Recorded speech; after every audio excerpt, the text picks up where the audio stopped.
The Thompson family had a special place they loved more than anything else, their cabin in the woods. It wasn't fancy or modern, but it was filled with memories that stretched back decades. The cabin had been passed down from grandparents to parents, and now it belonged to this generation of Thompsons. For young Jake, who was just 12 years old, the cabin wasn't just a building. It was his personal adventure land. Every tree outside seemed like a secret hideout. Every creek whispered stories of old times. And every corner of the cabin held something magical. That weekend, Jake's dad decided it was time for another trip. Up to the cabin. Life in the city had been busy lately, work deadlines, school projects, and all the noise that comes with living in a crowded neighborhood. Everyone needed a break, so the family packed their bags, loaded up the car, and hit the road early Friday morning. The drive itself was part of the fun. As they left the city behind, skyscrapers gave way to rolling hills, then thick forests, dotted with golden autumn leaves. By the time they arrived at the cabin late that afternoon, the air smelled fresh, crisp, and clean, like nothing you'd ever find in town. When they pulled into the driveway, Jake jumped out of the car first, stretching his legs after the long ride. He ran around the yard, kicking up fallen leaves and pretending he was some kind of wilderness explorer. His dad, meanwhile, got straight to work making sure everything was secure. Locking doors, checking windows, it was routine stuff, but Dad always said it was better to be safe than sorry. Jake didn't think much about it at the time. After all, who would even come out here? The cabin was miles away from the nearest neighbor, surrounded by towering pines and quiet trails. Who could possibly bother them? They spent the rest of the evening settling in. Mom unpacked groceries while Jake helped Dad bring firewood inside. Later, they lit a cozy fire in the hearth, roasted marshmallows, and told silly stories until everyone was too tired to stay awake. Jake curled up in his favorite spot on the couch with a flashlight and a book, letting the soft crackle of the fire lull him into relaxation. Everything felt perfect, peaceful, calm, and exactly how a cabin weekend should feel.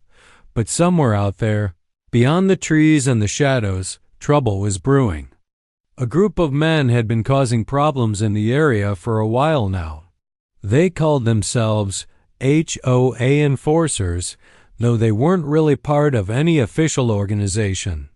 These guys drove around in big black SUVs, wearing uniforms that looked official enough to fool most people. They carried clipboards, wore fake badges, and acted like they had the right to barge into people's homes. Their game was simple: scare folks into paying fake fines or signing over property rights. If someone refused, things could get ugly. No one knew much about them because they operated in the dark, literally and figuratively. But they were smart, too smart for their own good. They picked targets carefully, focusing on isolated cabins, like the Thompsons, places where no one would hear screams or see flashing lights. And tonight, the Thompson cabin was next on their list. It started with headlights. Jake noticed them first. At first, he thought maybe it was just a lost driver passing through. But something about the way the vehicle stopped near their driveway made his stomach twist. The car sat there idling for a moment before turning off its lights completely. Whoever it was didn't want to be seen. Jake set his book aside and crept closer to the window, peering out into the darkness. 3 figures stepped out of the SUV, their shapes barely visible under the dim glow of the moonlight. They moved quietly, almost like ghosts, heading straight for the cabin. Jake's heart began to race. Something wasn't right. Why would anyone come here this late at night? And why were they sneaking around instead of knocking on the door? He wanted to call out to his parents, to wake them up and tell them what was happening, but fear kept him rooted to the spot. Instead, he grabbed the baseball bat leaning against the wall. It wasn't much, but it was better than nothing. As he stood there, frozen in indecision, the front door creaked open. one of the men slipped inside, followed by the others. They spoke in low voices, talking about code violations and property seizure. Jake realized with growing dread that these men weren't there to help. They were there to take. Take what? He wasn't sure yet, but he knew one thing for certain. He couldn't let them. And so, as the intruders spread out through the cabin, unaware that they weren't alone, Jake made a decision. He didn't know if it was brave or stupid, but he knew he had to act. This was his home, his sanctuary, and he wasn't going to let anyone destroy it without a fight. Jake's mind was racing as he clutched the baseball bat tightly in his hands. His heart pounded so hard he could feel it in his throat, and his palms were slick with sweat despite the chilly night air. He tried to stay calm, reminding himself that panicking wouldn't help anyone. But how could he not panic? 3 strangers had just broken into their cabin, and they weren't acting like normal people. They moved like they owned the place, tossing things around, muttering to each other, and flashing their flashlights everywhere. One of them stopped near the kitchen table, picking up a framed photo of Jake and his family from last summer's camping trip. "Look at this," he said with a sneer, holding it up for the others to see. "Cute little family. Bet they've got some cash stashed around here somewhere." The word sent a chill down Jake's spine. These men weren't just trespassing. They were looking for something valuable. And if they didn't find what they wanted, who knew what they might do? Jake's grip tightened on the bat. He couldn't let them keep going like this. Not in his home. He glanced toward the stairs, where his parents were asleep upstairs. Should he wake them? What if the noise alerted the intruders and made things worse? Jake hesitated, torn between wanting backup and knowing that surprising these guys might be his only advantage. Then one of the men spoke again, snapping him out of his thoughts. "This is a waste of time," the guy muttered, kicking over a chair in frustration. "Let's tear this dump apart and get out of here." That did it. Jake felt a surge of anger bubbling inside him. This wasn't just a dump to him, it was his family's treasure, a place filled with memories and love.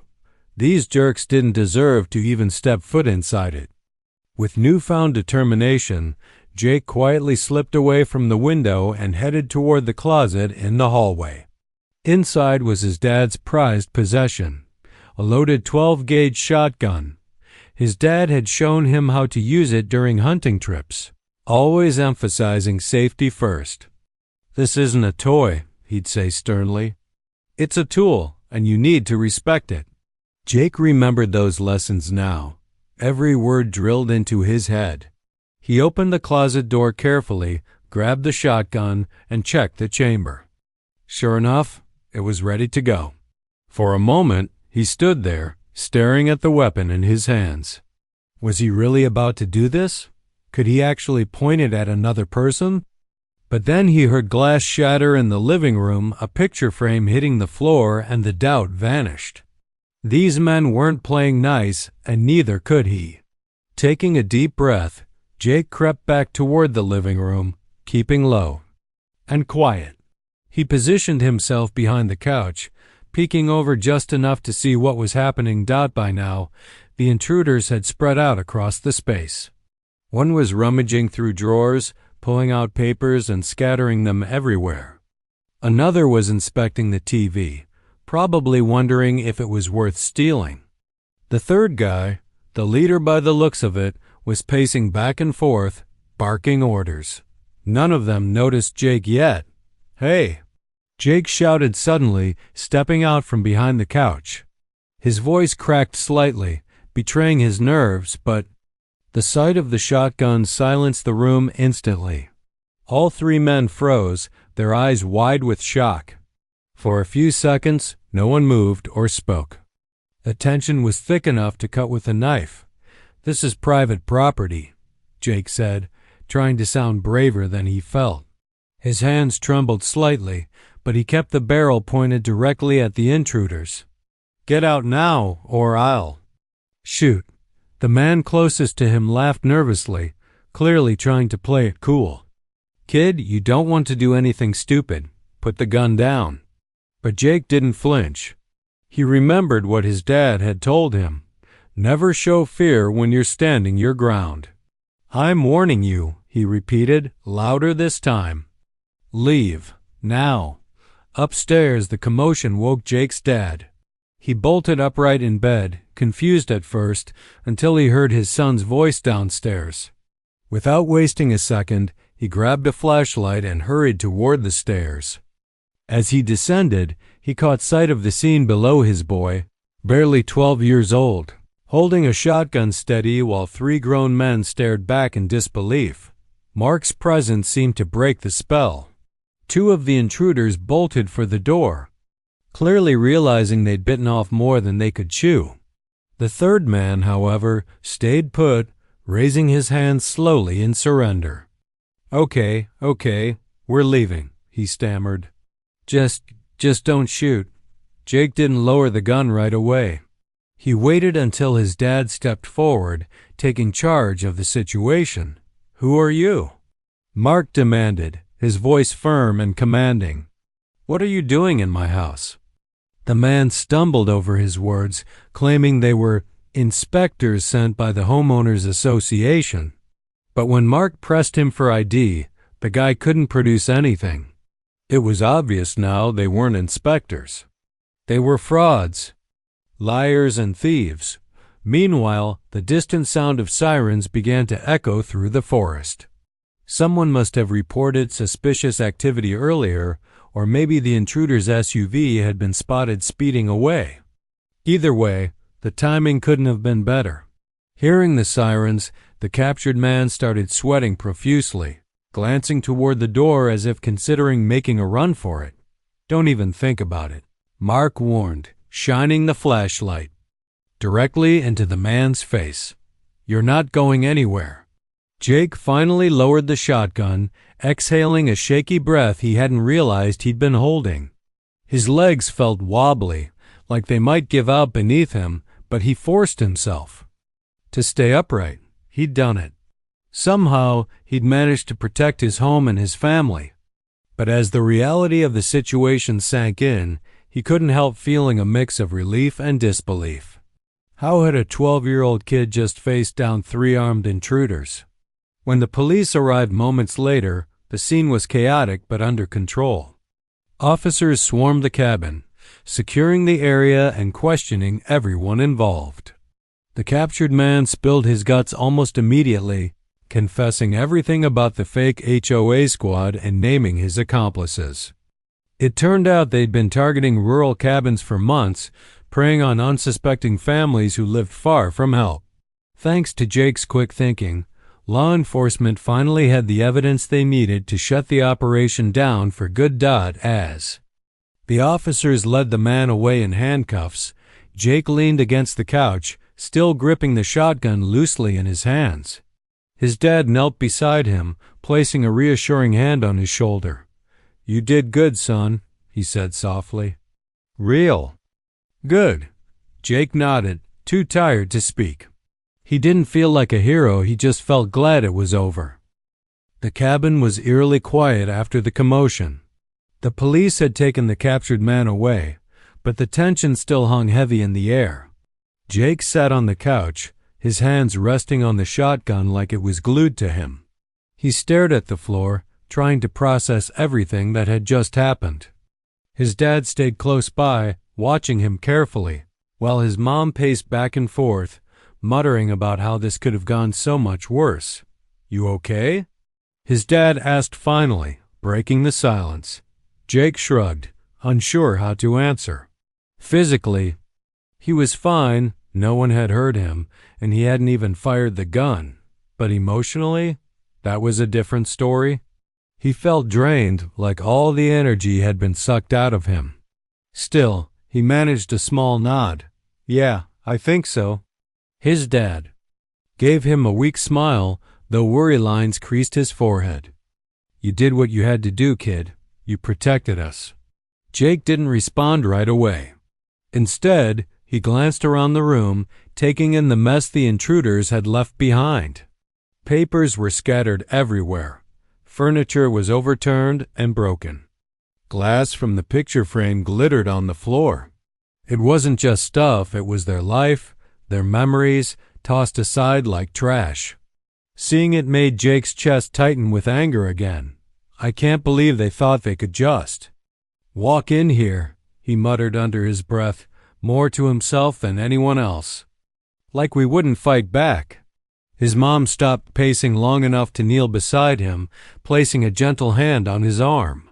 They underestimated us, she said softly. And they definitely underestimated you. She smiled, though her eyes glistened with tears.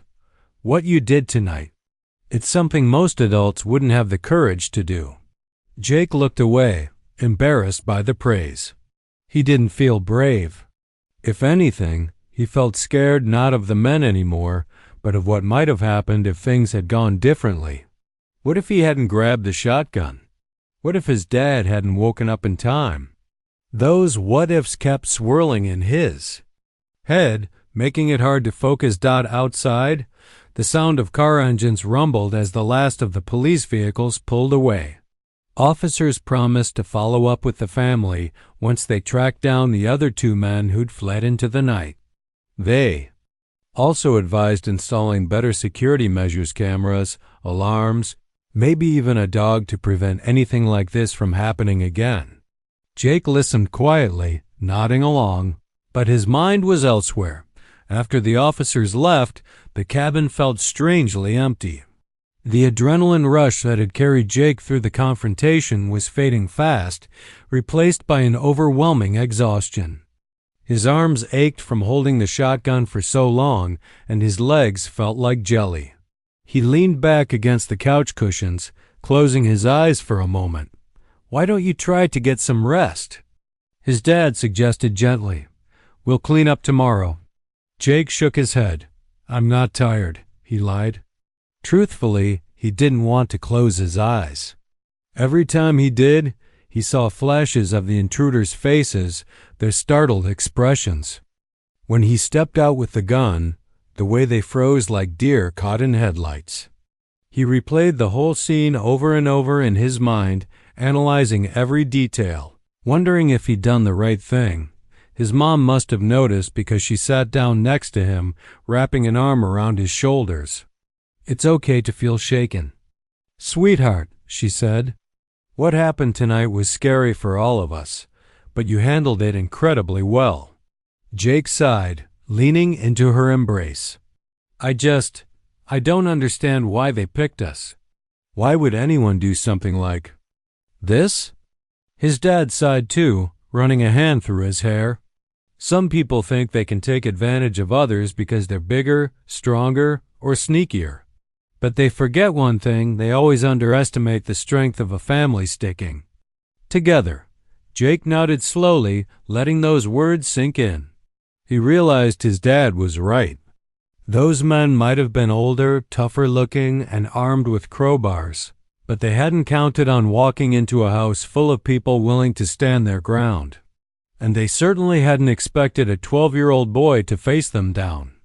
With a shotgun as the hours ticked by, the family worked together to tidy up the cabin. They swept up the broken glass, straightened the furniture, and gathered the scattered papers into piles. It wasn't perfect, some things couldn't be fixed, but it was a start. With each task, Jake felt a little less shaky, a little more in control. By the time dawn broke, painting the sky in soft shades of pink and orange, the cabin almost looked normal again, but the events of the night lingered in everyone's minds.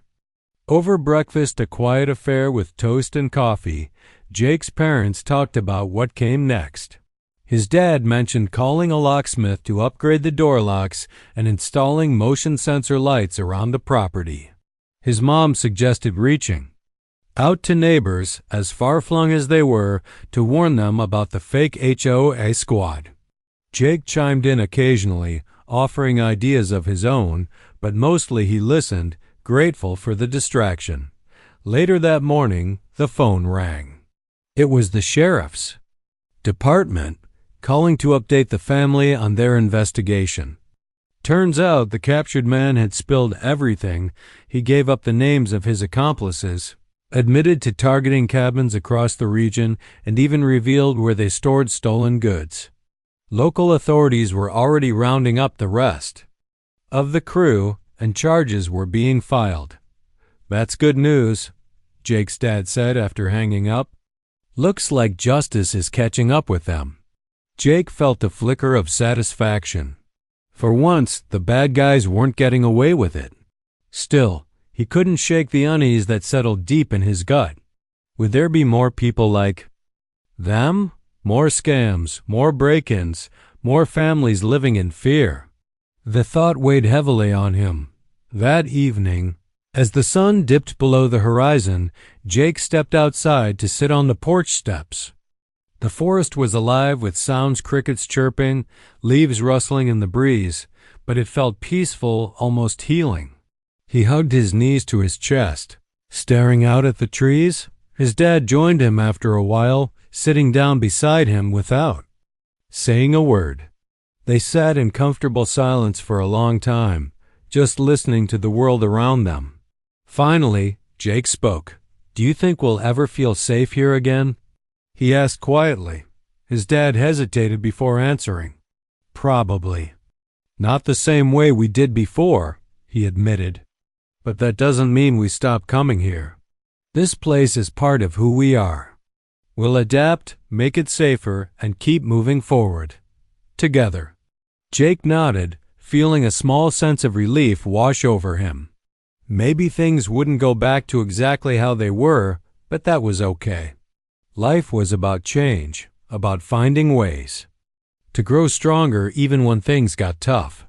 And if there was one thing Jake had learned that night, it was that he was capable of far more than he'd ever imagined. As darkness fell and the stars began to twinkle above, Jake felt a renewed sense of determination. Whatever challenges lay ahead, he knew he could face them as long as he had his family by his side. The next few days at the cabin felt surreal. On one hand, life seemed to return to normal, or as close to normal as it could get after what had happened. The sun rose and set, casting golden light over the forest, and the sounds of birds chirping filled the air. But on the other hand, everything felt different. Jake couldn't shake the feeling that something was off, like an invisible shadow lingering just out of sight. Every little noise made him jump: the snap of a twig outside, the creak of the floorboards, even the wind rustling through the trees. It wasn't fear exactly, it was more like heightened awareness, as if his body refused to let its guard down. His parents noticed too. They didn't say much about it, but they kept glancing at him, during meals or when he sat quietly staring into space. He knew they were worried, but he didn't know how to explain what he was feeling. How do you tell someone that part of you feels changed forever? One afternoon, while his mom worked on sorting through the mess left behind by the intruders, Jake wandered outside with his dad. They walked along the trail that wound through the woods, the same path Jake had explored countless times before. Normally, this would have been relaxing, a chance to clear his head, but today, every step felt heavier than usual. "You want to talk about it?" his dad asked finally, breaking the silence. Jake shrugged, kicking at a rock on the ground. "Not really," he admitted. I mean, I don't know what to say." His dad nodded, understanding without pushing. "That's okay. Sometimes talking isn't the answer. But if you ever need to, I'm here." They continued walking, the crunch of leaves underfoot filling the quiet between them. After a while, Jake spoke again, his voice barely above a whisper. "Do you think I did the right thing?" His dad stopped in his tracks, turning to face him. "Of course you did," he said firmly.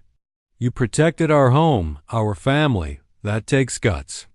But what if—" Jake hesitated, unsure how to finish the thought. What if I'd hurt someone? What if I froze up instead? What if things went wrong? His dad seemed to understand anyway. He placed a reassuring hand on Jake's shoulder. Listen, kid, no one expects perfection, not from you, not from anyone. You did what you had to do in a tough situation, and guess what? You handled it better than most adults would have. Jake looked away, embarrassed by the praise but also comforted by it. Still, he couldn't help wondering if he'd crossed some invisible line. Holding a gun, even pointing it at someone, wasn't something he'd ever imagined himself doing. It felt strange, almost unreal, like it had happened to someone else entirely. Back at the cabin, the sheriff called again with more updates. The two men who'd fled the scene had been caught hiding out in a nearby town, holed up in a motel room filled with stolen goods. One of them tried to run when officers arrived, but they tackled him to the ground before he could escape. Both were now in custody, facing charges alongside their ringleader. That's good news, Jake's mom said after hanging up the phone. At least they won't be able to hurt anyone else. But Jake wasn't so sure. Sure, these guys were locked up now, but what about others like them? People who preyed on families, who thought they could intimidate or steal without consequences. Would there always be someone else waiting to take their place? Later that evening, as the family gathered around the fire pit outside, Jake voiced his concerns. What stops someone else from trying the same thing? He asked, poking at the flames with a stick. We can put locks on the doors and lights around the yard, but that doesn't fix the bigger problem. His dad leaned forward, resting his elbows on his knees. You're right, he said. There will always be people out there looking to take advantage of others, but that doesn't mean we give up. We stay vigilant, we look out for each other, and we fight back when we have to. And we tell our story, his mom added softly. People need to know what happened here, not just so they can protect themselves, but so they realize they're not alone. Bad things happen, but good people stand up against them. Jake mulled that over, watching sparks float upward toward the stars. Maybe telling their story could make a difference. Maybe it could warn others, inspire them, or even help catch more criminals in the future. It was a daunting thought, but also kind of empowering. The next morning, Jake woke up early, unable to sleep any longer. He grabbed a notebook and pen from the kitchen table and started writing. At first, it was just fragments, bits, and pieces of what had happened that night. But as the words flowed onto the page, the story began to take shape. He wrote about the headlights pulling up outside, the sound of the door creaking open, the way his heart raced as he grabbed the shotgun. He described the shock on the intruders' faces when he stepped out from behind the couch, the tension in the room, and the relief when the police finally arrived. By the time he finished, the sun was fully up, streaming through the windows. His mom found him sitting at the table, scribbling furiously. She glanced over his shoulder, reading a few lines before smiling gently. That's quite a story, she said. Think anyone will believe it? Jake grinned for the first time in days. Why wouldn't they? It's true. Over breakfast, he shared his idea with his parents. He wanted to turn the experience into something bigger, maybe a blog post, a video, or even just a letter to the local newspaper. Whatever form it took, he wanted people to hear about what had happened and learn from it. To his surprise, his parents were completely supportive. Go for it, his dad encouraged. Just remember, honesty is key. Don't sugarcoat anything, and don't exaggerate either. Tell it like it is. With that advice in mind, Jake spent the rest of the day refining his story. He added details about how scared he'd been, how angry he'd felt seeing his home invaded, and how proud he was of standing up for his family. By the end of it, he had something real, raw, and powerful, a testament to resilience and courage. When they returned home from the cabin later that week, Jake posted his story online. Within hours, it started gaining attention. Friends, neighbors, and even strangers reached out to share their own experiences or simply express gratitude for his bravery. Some offered tips on home security, while others praised him for setting an example. It was overwhelming, but in a good way. As the weeks went by, the incident became less of a haunting memory and more of a defining moment. For Jake, for his family, and for the community. They installed new locks, cameras, and lights at the cabin. But more importantly, they carried the lessons they'd learned with them wherever they went. Life might throw challenges their way, but they'd face them together, and that made all the difference. One evening, as Jake lay in bed thinking about everything that had happened, he realized something important. It wasn't just about protecting his home or scaring off intruders. It was about finding strength when it mattered most, about proving to himself and others that even a kid could make a difference. And as he drifted off to sleep, he smiled, knowing he'd done exactly that. The weeks following the break-in at the cabin felt like a whirlwind. Jake's story spread faster than anyone expected. At first, it was just friends and family sharing his post online, but soon strangers started chiming in, people from neighboring towns, other states, even different countries. Some shared their own experiences of being scammed or targeted by fake authorities. Others simply thanked Jake for speaking up, saying his courage inspired them to be more vigilant about protecting their homes and communities. One comment stood out to Jake more than the rest. A woman wrote, "I never thought my kids could handle something like this, but reading your story made me realize how strong they might be if they had to stand up for themselves. Thank you for showing us that bravery isn't about being fearless, it's about doing what's right even when you're scared." Reading those words hit Jake hard. He hadn't thought of himself as brave before, not really. Sure, he'd faced down 3 intruders with a shotgun, but deep down, he still saw himself as just a regular kid. Yet here was someone, a complete stranger, telling him he'd made a difference. That realization stuck with him, planting a seed of confidence he didn't know he needed. At school, things changed too. Word got around about what Jake had done, and suddenly everyone wanted to talk to him. Kids who barely noticed him before were asking questions. Was it scary?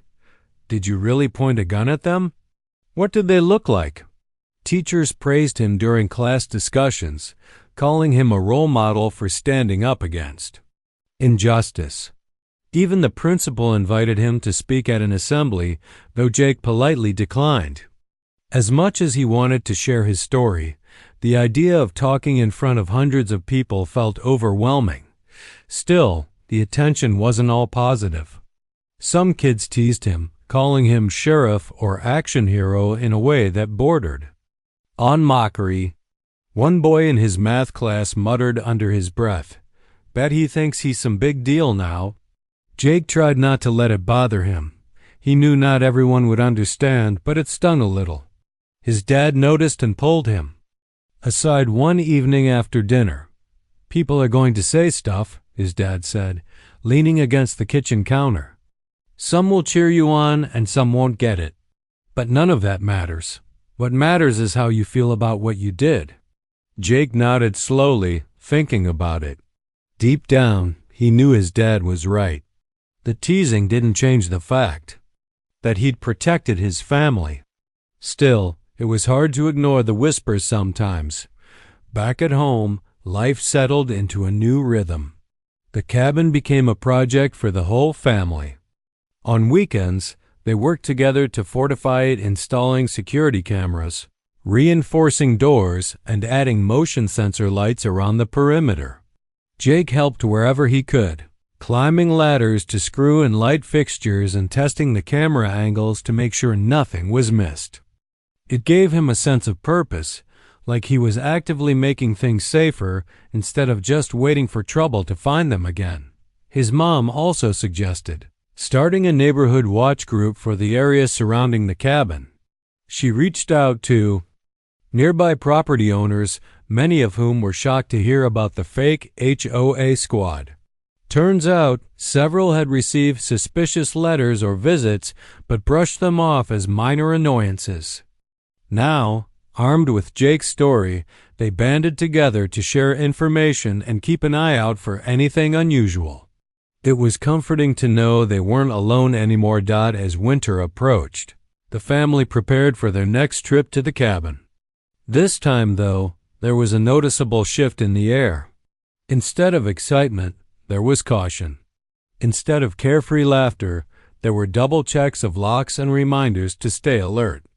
Jake felt it most acutely. Every shadow outside the window seemed darker, every creak of the floorboards louder. It wasn't fear exactly, it was awareness. A constant reminder that danger could strike anywhere, anytime. But alongside that awareness came resilience. Jake found himself paying closer attention to details. The sound of cars driving past, the flicker of headlights through the trees, the behavior of animals in the forest. He started carrying a flashlight everywhere, even inside the cabin, just in case. His parents encouraged these habits, praising him for staying sharp without smothering him with worry. On their first night back at the cabin, Jake sat by the fire with his dad, staring into the flames. The warmth felt good, but his mind kept drifting back to that fateful night, the adrenaline rush, the weight of the shotgun in his hands, the sheer disbelief that it had actually happened. He wondered if he'd ever fully shake the memory. "You think I'll always remember this?" he asked quietly, breaking the silence. His dad chuckled softly. "Probably," he admitted. "But that's not necessarily a bad thing. Memories like this, they shape us. They teach us who we are and what we're capable of." Jake mulled that over, poking at the fire with a stick. Maybe remembering wasn't such a terrible thing. After all, it reminded him of how far he'd come from the scared kid hiding behind the couch to the person sitting here now, ready to face whatever came next. By spring, the cabin felt like itself again, or close enough. The upgrades gave the family peace of mind, and the newfound connection with neighbors created a sense of community they hadn't felt before. Jake even started enjoying his trips up there more than ever. There was still a twinge of unease whenever he heard unfamiliar noises, but it didn't control him anymore. If anything, it made him appreciate the beauty of the place even more.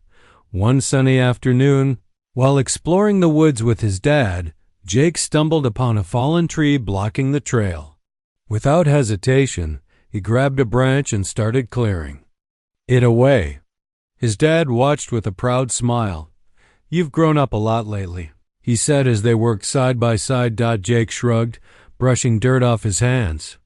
"Guess so," his dad laughed. "No guessing about it.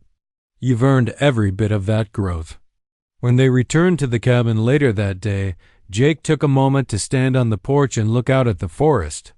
The trees swayed gently in the breeze, sunlight filtering through the leaves.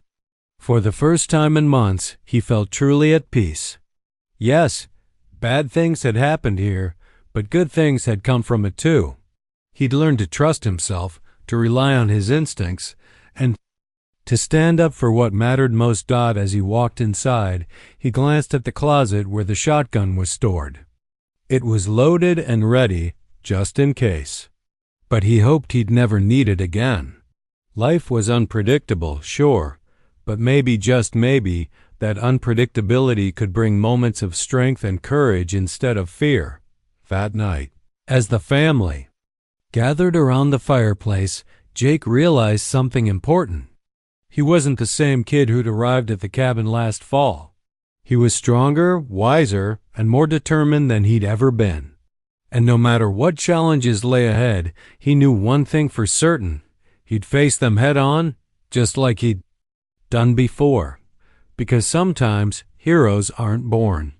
They're made one tough decision at a time.